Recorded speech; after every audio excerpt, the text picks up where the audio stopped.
Hello. All right, so this is from Svenja.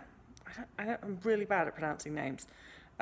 Anyway, 19-year-old girl from Germany. Have been suffering anorexia and very strong OCD component for 4.5 years now. I have a question. I always try and increase my calories, and I always want to do this, eat whatever the fuck I want thing. But if I do that, I basically eat nothing because I never know or feel what I want to eat, and so I end up eating the same things again and again. Do you have any advice how to break this cycle? Yeah, you just have to be brave, actually.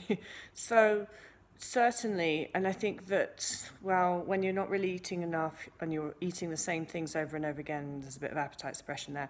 I think a larger part of it for most of us, and certainly for me, was that it's like it just felt like such a risk to eat something different, especially if the something different was something highly caloric.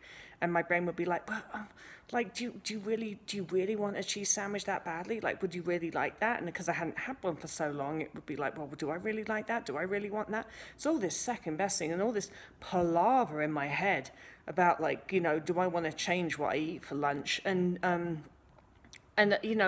then my brain would start convincing me it's like that I really did like my safe foods, and to be like, oh, no, it's fine, just eat what you usually eat, you really enjoy that. And then there would be, because sometimes most of the time I actually really did enjoy my safe foods, apart from cottage cheese. And so then it would be like, but what if I eat something like a cheese sandwich, it's not that great, and then I've eaten all these calories, and then I've basically wasted all of that, and I could just have my normal safe food, and I know what's going on, and I know what's like it. It just seems so much less ordeal in my head to eat the same fucking thing over and over again. You've got to be brave. You've got to kick yourself out of it, because the only reason, really, that you wouldn't just go and be like, I'll just eat a hot dog, like whatever, just try something different, is because food is such a big deal in your head, and because of the opportunity cost fact.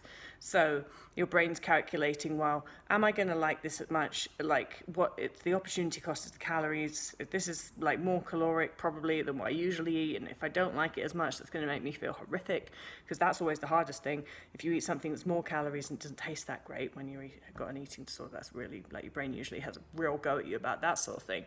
And so it's like your brain's turning this all into this big thing, whereas if, really it should just be like, well, I don't know if I like hot dogs or not, I'll just eat one, find out. Done. So you've got to be brave with it, and you've got to allow it to, like, not be a problem, and just be like, if you don't know what to eat, then just walk into a store and choose, like, if you're looking at sandwiches and you don't know what to eat, choose the one that looks the scariest. That's usually the best way to go, and that's exactly what I did.